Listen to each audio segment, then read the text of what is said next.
யாவருக்கும் இயேசு கிறிஸ்துவின் அன்பின் வாழ்த்துக்கள். இந்த நாளிலும் ஜீவமன்னா மூலமாக உங்களை சந்திப்பதில் கர்த்தருக்குள் மிக மகிழ்ச்சி. இன்றைக்கும் தேவனால் அருளப்பட்ட வார்த்தை 1 தெசலோனிக்கேயர் புஸ்தகம் 5:9 சொல்லுகிறது, தேவன் நம்மை கோபாக்கினைக்கென்று நியமிக்காமல் நம்முடைய கர்த்தராகிய இயேசு கிறிஸ்து மூலமாய் இரட்சிப்பு அடைவதற்கென்று நியமித்தார். என கருமையான தேவஜனமே, ஆமென், சோத்திரம். இன்றைக்கு நம்மை அழைத்தது கோபாக்கினைக்கு அல்ல, தேவனுடைய இயேசு கிறிஸ்து மூலமாய் இரட்சிப்பு அடைவதற்கென்று நம்மை நியமித்திருக்கிறார். ஆகவே நாம் எப்படி இருக்க வேண்டும்? கோபாக்கினைக்கு இடம் கொடாதபடிக்கு. ஆமென், சோத்திரம். அது மட்டுமல்ல, அந்தகாரத்தில் இருக்கிறவர்கள் அல்ல, நாம் வெளிச்சத்தில் இருக்கிறவர்களாய் வெளிச்சத்தின் பிள்ளைகளாகவும் பகலின் பிள்ளைகளாகவும் நம்மை தெரிந்தெடுத்திருக்கிறார். என கருமையான தேவஜனமே, நாம் வெளிச்சத்தின் பிள்ளைகளாய் நடந்து கொள்ள வேண்டும். ஆமென், சோத்திரம். வெளிச்சத்தின் பிள்ளைகளாய் நடந்து கொண்டு மற்றவர்கள் தூங்குகிறது போல நாம் தூங்காமல் விழித்து கொண்டு தெளிந்த புத்தி உள்ளவர்களாய் காணப்பட வேண்டுமாம். ஆமென். நாம் தெளிந்த புத்தி உள்ளவர்களாய் காண அழைக்கப்பட்டிருக்கிறோம். அது மட்டுமல்ல, அன்பு விசுவாசம் என்னும் மார்க்கவசத்தை தரித்து கொண்டு இரட்சிப்பு நம்பிக்கை என்ற தலைச்சீராவை, ஆமென், சோத்திரம், தலைச்சீராவை ஆமென் அணுகுகிறவர்களாக இருக்க வேண்டுமாம். என கருமையான தேவஜனமே, இன்றைக்கு தலைச்சீரா நமக்கு பாதுகாப்பு. அப்படி ஆமென், இரட்சிப்புத்தான் நமக்கு பாதுகாப்பை தவிர வேறு எது பாதுகாப்பு இல்லை என்ற உணர்வு நமக்குள்ளே வரணும். இன்னொன்று, நாம் அநேக காரியங்களுக்கு எல்லாவற்றிற்கும் கோபப்படுகிறோம், எரிச்சல் படுகிறோம். அதற்காக நாம் அழைக்கப்படலை. அப்படி நம்ம கோபப்பட்டால் நம்மை பார்த்து ஒருவர் ரட்சிக்கப்படுவார்களா என்று கேட்டால் இல்லை. எனக்கருமையான தேவஜனமே, ஆமென், சோத்திரம். ஆமென், இரட்சிப்பென்னும் தலைச்சீரா நம்மிடத்தில் இருக்குமேயானால் நாம் கோபத்தை விட்டு விலக வேண்டும்.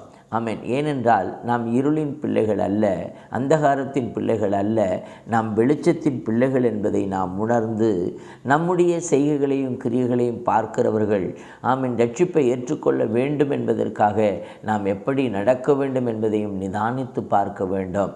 ஆமென், நிதானித்து பார்க்க வேண்டும். அது மட்டுமல்ல, ஆமென், சோத்திரம், ஒருவரை ஒருவர் தேற்றி ஒருவருக்கு ஒருவர் பக்தி விருத்தி உண்டாகும்படி நாம் செய்கிறவர்களாய் இருக்க வேண்டும். ஆமென், சோத்திரம். ஒருவரை ஒருவர் தாங்குகிறவர்களாய், அதே போல் ஒருவரை ஒருவர் மன்னிக்கிறவர்களாய் நாம் காணப்பட வேண்டும். ஆமென். நம்முடைய வாழ்க்கை தரம் இன்றைக்கு எப்படி இருக்கிறது?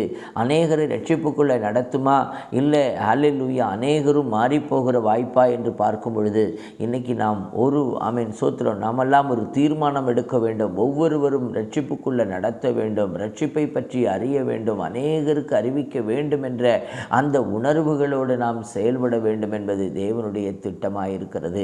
எனக்கு அருமையான தேவஜனமே, இன்றைக்கு நாம் எப்படி இருக்கிறோம்? எதுக்கு எடுத்துட்டாலும் கோபப்படுகிறோம், ஆமீன், எரிச்சல் படுகிறோம், மற்றவர்கள் நம்மிடத்தில் இணங்குவது இல்லை. ஆமீன், சோத்திரம், ஹல்லேலூயா. புரஜாதியரை போல மற்றவர்களைப் போல நாமும் நடக்கிறோமே. என்றைக்கு நமக்குள்ள ஒரு மனம் திரும்புதல் வரப்போகிறது? எனக்கு அருமையான தேவஜனமே, நமக்குள்ள ஒரு மனம் திரும்புதல் வந்து ஆமீன் நாமும் ரட்சிப்பின் அனுபவத்தை அநேகருக்கு பறைசாற்றுகிறவர்களாய் காணப்பட வேண்டும்.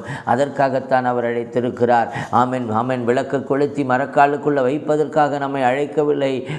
விளக்கு தண்டின் மேல் வைப்பதற்காக, அநேகருக்கு வெளிச்சமாயும் உப்பாயும் காணப்படத்தக்கதாக, உலகத்துக்கு உப்பாயிருக்கிறீர்கள் என்று சொன்னது போல அநேகருக்கு நாம் உப்பாவும் வெளிச்சமாயிருக்க நாம் அழைக்கப்பட்டிருக்கிறோம் என்பதை நினைவு கூர்ந்து ஒவ்வொரு நாளும் நமக்காக அடிக்கப்பட்டவர் ஒருவரை, ஆமென், நிந்திக்கப்பட்ட ஒருவரை, இரத்தம் சிந்தின ஒருவரை நிதானித்து, ஆமென், அந்த சிலுவை பாடுகளை நினைத்து, ஆமென், சோத்திரம், ஹல்லேலூயா, கோபாக்கினையை வெறுத்து விடுவோமானால் நாம் ரட்சிப்புக்கு ஏதுவானபடி நடப்போம். எனக்கு அருமையான தேவஜனமே, இதுவரைக்கும் எப்படி இருக்கிறோமோ தெரியாது. இன்று கேட்ட இந்த சத்தியத்தின்படி அப்படியே செய்வதற்கு ஒப்பு கொடுக்கலாமா? ஹல்லேலூயா. ஆண்டவரே, நான் கோபப்பட்டு இருக்கிறேன், எரிச்சலாக இருந்திருக்கிறேன், தப்பு தான், அந்தகாரத்தில் இருந்திருக்கிறேன், என்னை மன்னிச்சிருங்க, இருளுக்காக நடந்திருக்கேன், ஒரு நெகட்டிவ் நடந்துருச்சுன்னா சோர்ந்து போயிடுறேன், ஆண்டவரே என்னை மன்னிங்கன்னு சொல்லி ஆண்டவரிடத்தில் ஒப்பு கொடுக்கலாம். ஆண்டவரே, என்னை எடுத்து ஆமென் ரட்சிப்புக்கு ஏதுவான பாத்திரமாய் நீர் பயன்படுத்தும் என்று சொல்லி ஒப்பு கொடுப்பீங்களா? பரிசுத்தமுள்ள நல்ல பிதாவே, யாரெல்லாம் உண்மையாய் ஒப்பு கொடுக்கிறார்கள் ஒவ்வொருவரையும் தேவன் கண் நோக்கி பாரும், ஆசீர்வதியும். இயேசுவின் நாமத்தில் பிதாவே, ஆமென். ஹல்லேலூயா. God bless you all.